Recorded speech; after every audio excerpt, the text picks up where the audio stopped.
What's going on, guys? Welcome back to a brand new video. Today we are unboxing the brand new M1 Max MacBook Pro.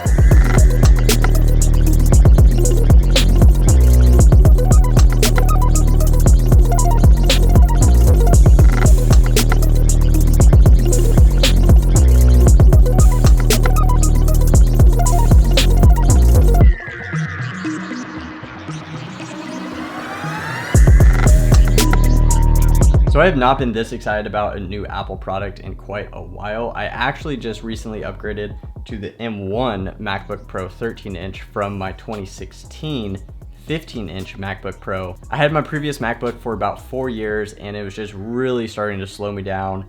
Really tough to get work done on the road. And I actually opted to go with the 13-inch rather than the 15-inch in the M1. My laptop is not used all the time, right? The only time I use my laptop is if I'm traveling, like in an airport, on an airplane, something like that, or if I just take it to a coffee shop just to get some work done kind of in a different environment. And all of those times, I don't want my laptop to be like ginormous or take up a ton of space or anything like that. So actually one of my buddies, Jayhawk, if you watch his channel, he said kind of the same thing. Like he decided to go with the 13-inch because when he does use his laptop, he's traveling and he doesn't want it to take up a ton of space and he doesn't want it to be inconvenient. I took that advice and went with the 13-inch and it was a game changer. It made it so much easier to actually work while I'm traveling in an airport, at a coffee shop, or even sometimes if you're with clients like at the dinner table, like when you're out traveling for a shoot. So it just made it super easy and convenient to edit on. And this thing was a massive upgrade. Like it was so much faster. The biggest thing that I noticed was the battery life. The battery life on it was honestly nuts. Like I could edit 2 projects on an airplane, 2 hours, and it might go from like 100% to 80%. Like it was really, really good. So that was a massive upgrade. But then Apple decided to throw me a little curveball and announce 2 of their biggest products, in my opinion, that they've announced in a long, long time. The M1 Pro MacBook and the M1 Max MacBook. So even though I had just got my M1 MacBook like 2 months ago, I decided to swap it out, upgrade to the M1 Max MacBook Pro because I feel like that's gonna be, obviously it's gonna be way better, but it's also just gonna future-proof me to where I'm not gonna have to buy a new laptop in quite a while. So I can get a ton of money back on my M1 that's practically brand new and upgrade to the M1 Max. So I decided to do that. But yeah, 14-inch, completely spec'd out. So stoked on this laptop. So let's go ahead and open it up and check it out.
Ooh.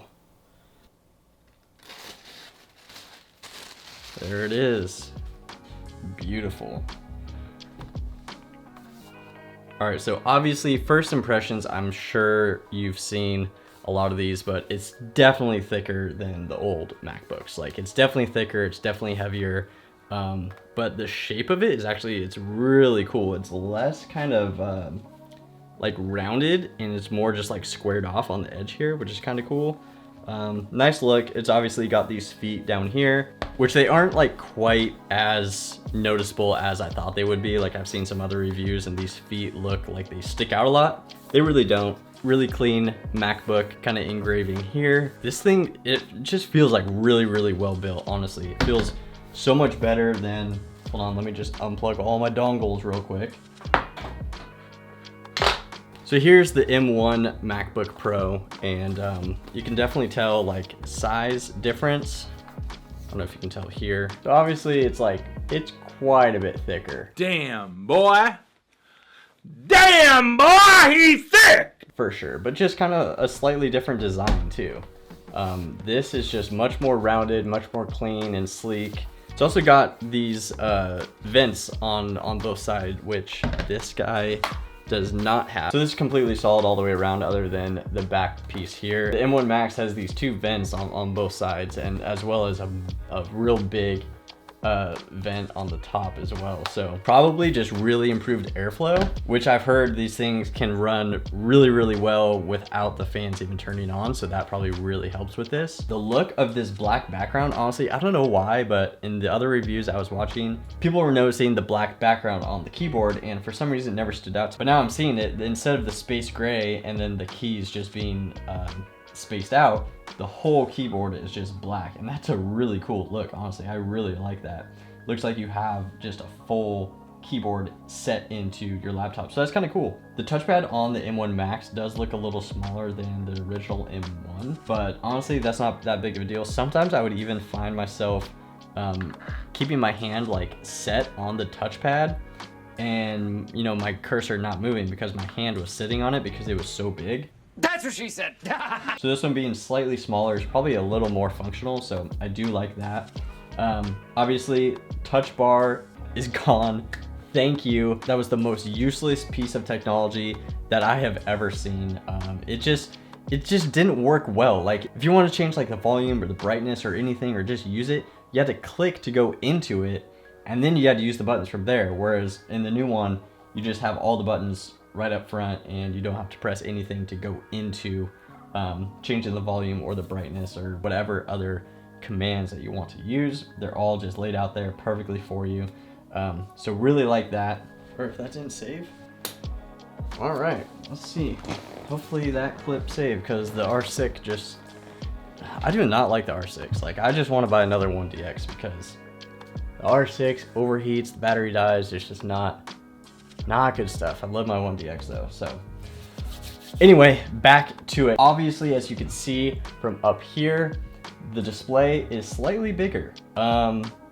It's about maybe a ½ an inch taller than the old one, but also with this real thin bezel, you probably get a whole additional inch of screen space up top and on the side. So obviously 13 versus 14, it's gonna be a little bit bigger, but it's very noticeable. I feel like I could actually work off this screen with this real estate, whereas this one was pretty difficult to work off of, just because there's so much black like around the screen. So now with this real thin bezel, super nice. The notch, honestly, I don't care. I know a lot of people have been calling out, oh, there's a notch, oh, that's really annoying, blah, blah, blah. Well, guess what? There's a notch right here, and we got used to it. So I honestly don't think it's gonna bother me at all. I think I'll get used to it very quickly. It's not gonna be a big deal. I'll take the extra real estate on the full screen.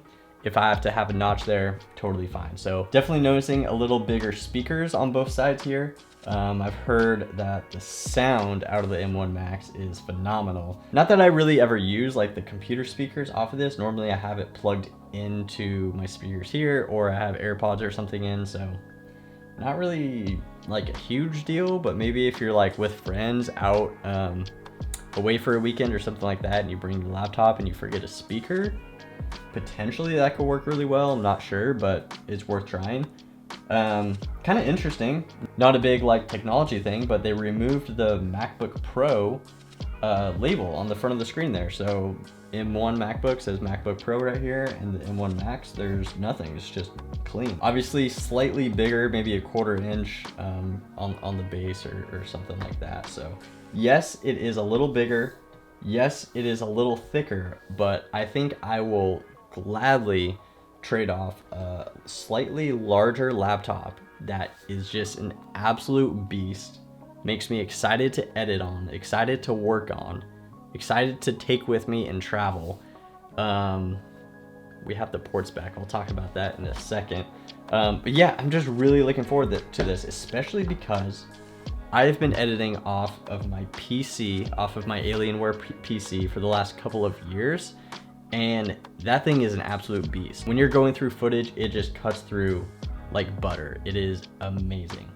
However, I constantly have issues with it freezing on programs, shutting down. There's constant updates that you have to do both to Windows and also NVIDIA graphics card. So it's just really complicated, as well as not having all of my files transferred from my PC directly to my laptop. You have to make sure you have it if you're ever leaving. So that can be really frustrating. But what I've been doing recently is, since I have the M1 and it's really fast, very capable of editing any footage that I need, exporting any footage that I need and stuff like that, I have actually recently had this docked, as you saw earlier, and connected to my monitor, and I've been working off of that about the last week or so, and I've been really liking it. And then maybe I can talk about all the details of this in a different video, but I've actually been mining Bitcoin on my PC because I have a 3090 graphics card, so it can mine about, depending on the price of Bitcoin, like $7 to $10 a day in Bitcoin. So I've been testing that out and it's been kind of fun. So I'm up to like 35 bucks in Bitcoin now, so that's kind of nice. But yeah, I've just let that run, and then I've been working off my M1. But now I'm pretty sure I'm gonna convert 100% to just using this laptop for everything. I'm gonna have it docked here at home 100% of the time, editing off of it every single day, traveling with it, and it is just gonna be my one and all workhorse. One more thing to note before we move on, the ports. All the ports are back. We have MagSafe charging. We have 2 Thunderbolt 4s audio, and then we also have HDMI, another USB-C Thunderbolt 4, and an SD card reader.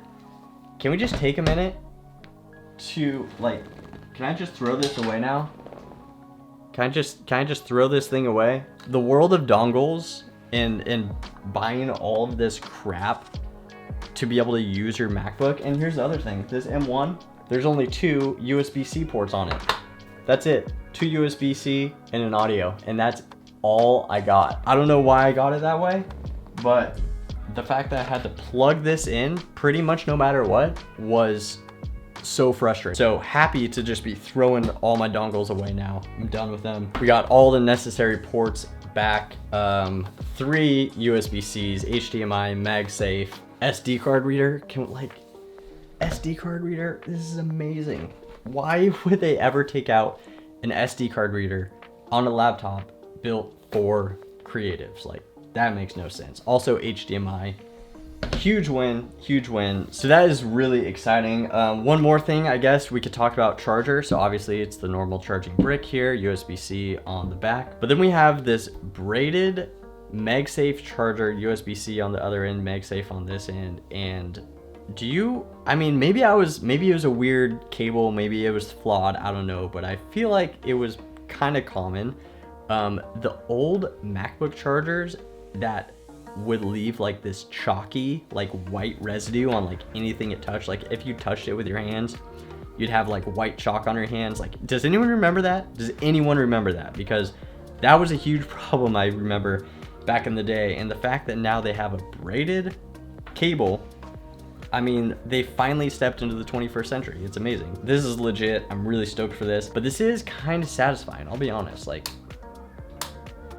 anyway, let's run through the specs real quick. So we got the 14-inch 10-core CPU, 32-core GPU, 64 gigs of RAM, and 1 terabyte of internal SSD. Again, I am just so excited for this machine to use it every single day. Docked here into my monitor. 3 Thunderbolt ports, HDMI port, MagSafe.